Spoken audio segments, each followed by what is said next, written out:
Welcome back to another episode of PBJ. I'm Jasmine, and if you're new here, this is my journey of being just a regular plant mom and on my way to being a plant collector. Today we're here in Arvada, Colorado, and we're here to meet Melanie, who is the owner of Sage Spade Plant Shop. And it is so fun in here. I cannot wait to meet with Melanie, talk to her all about her journey, and then see her shop as well. So let's go.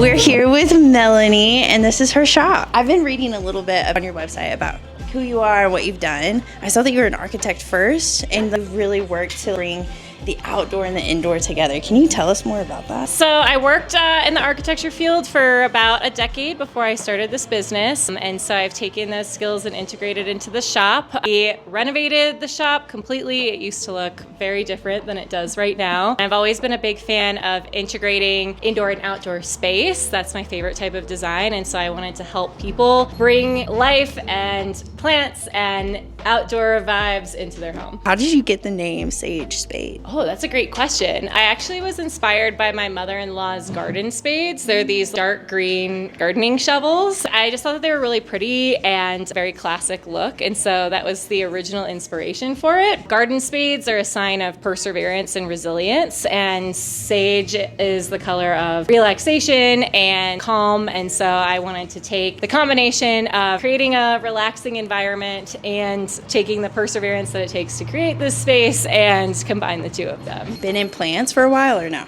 No. So I used to be terrible with plants, actually. It wasn't until about 10 years ago. We were living out in San Francisco and found a plant vendor on the street who was selling cacti out of a tent. I made it my New Year's goal to keep the cactus alive for a year because I was like, how hard could that be? And I did. And then my plant collection just grew and grew over time as I learned how to keep different plants alive and help them thrive. Then during COVID, when we were in lockdown, I got really into plant propagation, even more so while we were all trapped inside. And that kind of fueled this business idea. We started as a pop-up because a business advisor that I had at the time suggested that we sign up to be a pop-up because we wanted to create an online portal for small businesses and vendors. And they suggested we sign up to be one so that we could network with other vendors and learn the pain points of being a small business and a pop-up. Yeah. And so we did that, but we didn't have any product. I had a really small budget, just bought like a tent and a sign and some tables and business cards, and then brought all of my plant propagations to the market and used like my last $100 to buy different thrifted wares at the store. I wasn't really expecting to sell anything, to be honest, because that wasn't really the point of why we were there. To my surprise, we sold out at our first event, so I took that money and bought more plants, and then we sold out again. It was amazing. We were able to grow really quickly. And then our second year that we were doing events, we started partnering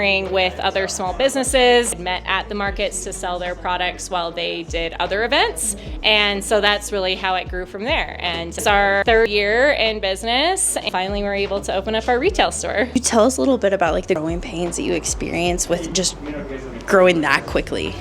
Yeah, totally. It's definitely difficult. A pop-up to a shop is definitely like a whole new game. I think the biggest hurdle that we face, especially as a small business and even more so as a small business that started out as a pop-up, is it's very difficult to get financing as a small business. And so that was probably our biggest challenge, was figuring out how to navigate how to finance retail space, and a lot of time and a lot of determination and perseverance finding the space, because not all landlords want to work with small businesses, and we were really lucky to find an amazing landlord who loves supporting small businesses and was really excited to get our shop into his building. Like, why do you think that landlords are less likely to work with small business owners? I think it's largely due to a lack of financial records most of the time, especially if you're less than 3 years old, and a lot of them want to see like 3 to 5 years of a certain level of revenue, and they want to see like regular sales over time, and typically they require like 3 to 5 years of financial records and a large amount of financial backing before they'll allow you to sign a lease. And so if you're a small business that just started out and doesn't have those substantial financial records, or especially if you're like a vendor and you've been working sporadically and don't have consistent financial records to show your profits, it's very difficult to get a landlord on board with signing you just because they're unsure about the unpredictability of a new business, and so that gives them pause. I never knew that. It's kind of sad to be honest. I didn't either until we started finding a retail space. Man, so how many like places of having to go through before you found one? Probably over 100. No. Yeah, we spaces for over a year until we found this one. So I probably toured about 100 spaces, I would say. When did you open the shop? It was recently, right? Yeah, we opened in early February, going on month 4 now of being open, and when this is going to come up, but we're doing our grand opening party on May 10th, so it'll be a lot of fun. And I'm excited to celebrate with all of the other new tenants that moved into the building in the last few months as well. Oh my gosh, there's like an item shop over there too, yeah? Yeah, PowerCone's awesome. They use all natural ingredients when they can, and they also donate to charitable organizations like we do, and so to give back to the community. So it's really nice having them right around the corner. What is one charity that you guys donate to? Right now, our designated charity is Safe House Denver. It's a organization that helps people experiencing domestic violence find safety, and so we donate 10% of our sales. So are you still doing like the markets, makers market type things, or just here? So we're not popping up, but we do going to be hosting pop-up events throughout the summer. So we have our grand opening event on May 10th, and then we're going to be doing second Sunday pop-up markets from June through September. So we'll have local vendors here and food trucks, and really important when we found this space to have the ability to host these kind of events and create a space where small businesses and local artists can pop up and sell their products without having to pay a lot of money to do it. Yeah, I've done a little research on like how to get to farmers markets, and it is expensive. It's really expensive. A lot of pop-up markets, they charge a lot for you to be there, and it can be overwhelming as a small business to pay an upfront fee. Sometimes you have to pay 10% of your sales, sometimes there's both. And so for new businesses, it can be really hard to make money. I know for us, there were many times that we were happy to just break even on the cost of being able to be at the event. It's a huge obstacle for a lot of small businesses. We wanted to make that accessible for more people, and so that's why we keep our pop-up markets really affordable for our vendors. Can you like walk us through some of them Absolutely. that you have? Before we get to the tour, I just want to say that seeing and hearing the vision that Melanie had to bring all of these vendors together is so beautiful. She's currently working with 33 vendors to make it possible for them to sell their goods despite not having a brick and mortar shop. It's amazing, so stay tuned. A lot of really great candle vendors. This one in Pine, she has a lot of really amazing scents.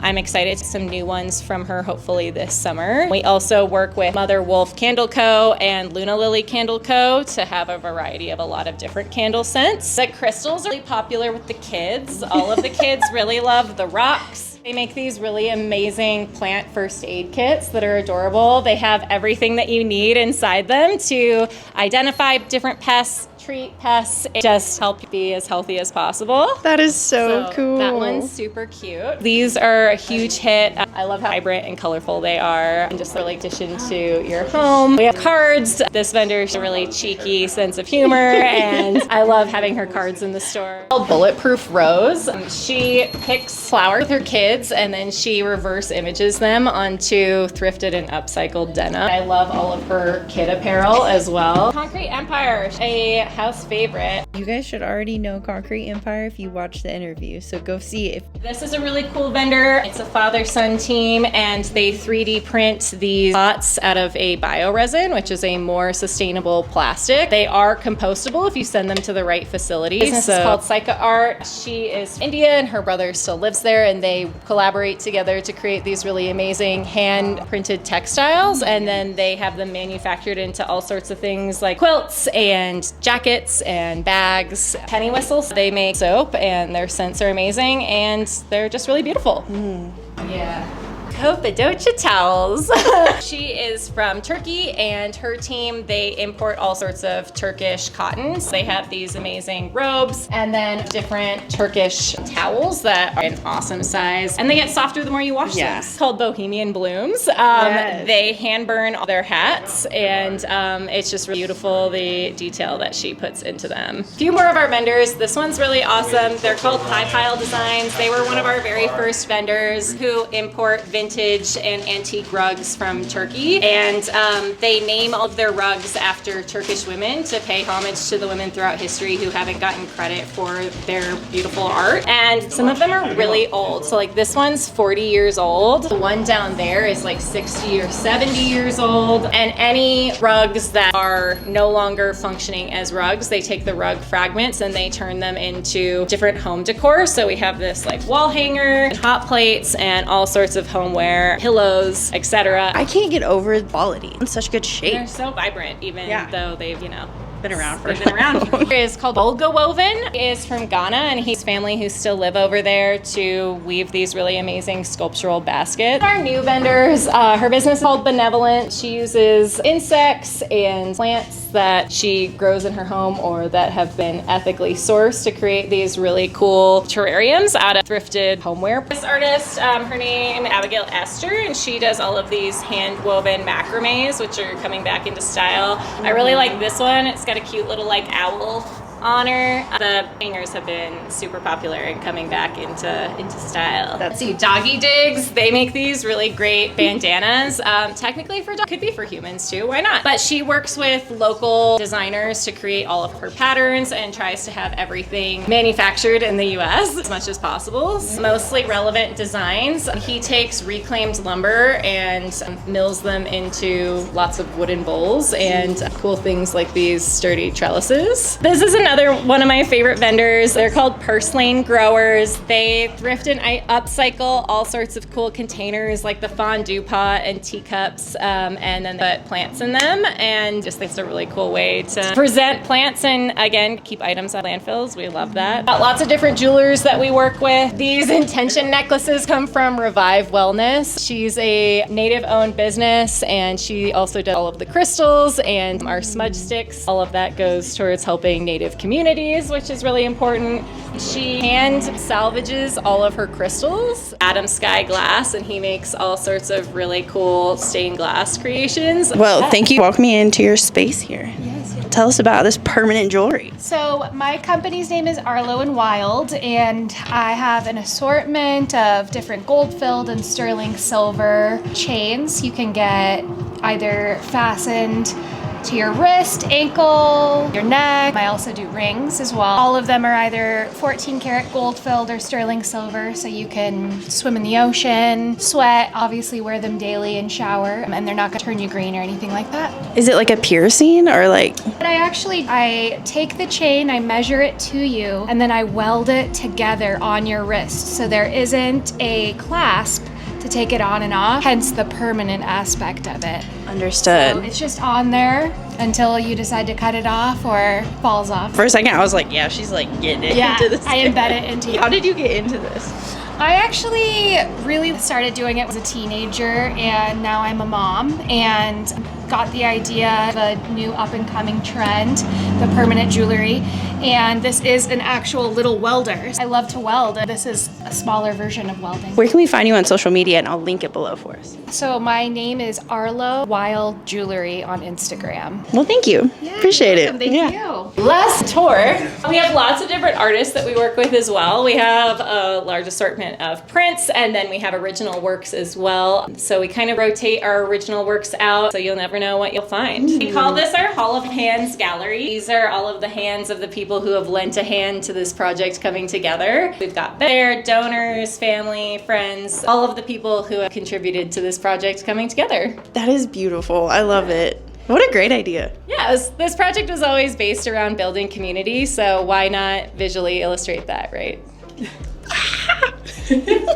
We teach different terrarium and plant workshops, and then some of our vendors also are teaching workshops. So You can book on our website or in the shop if you live nearby. Come in and see us. But yeah, so we have workshops every other Friday. We do tipsy terrariums comes with coupons.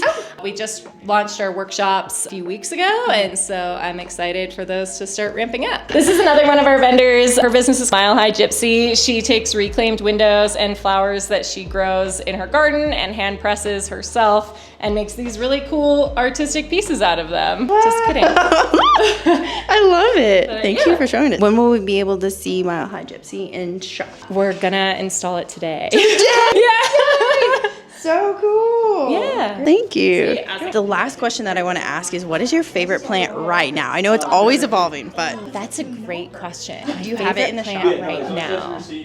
I really love our mega cacti. So favorite features about our shop is the overhead garage door. It's to be able to open it and create this indoor-outdoor space. One of my favorite plants that we have in the shop right now are all of our giant cacti. It's just like a huge visual statement and always draws people's attention. I love cacti. I love that it's like you started with cacti and you're just like, this is it. Cacti. Yeah. Cool. Thank you so much, Melanie. This has been such a joy. Your shop is beautiful, and I love hearing how you're trying to build this community, and it definitely shows. Do you have any last words for anybody out there? Well, thanks so much for coming by and featuring our shop. I'm really excited to share about it. And yeah, come and see us. And support local business, support local artisans.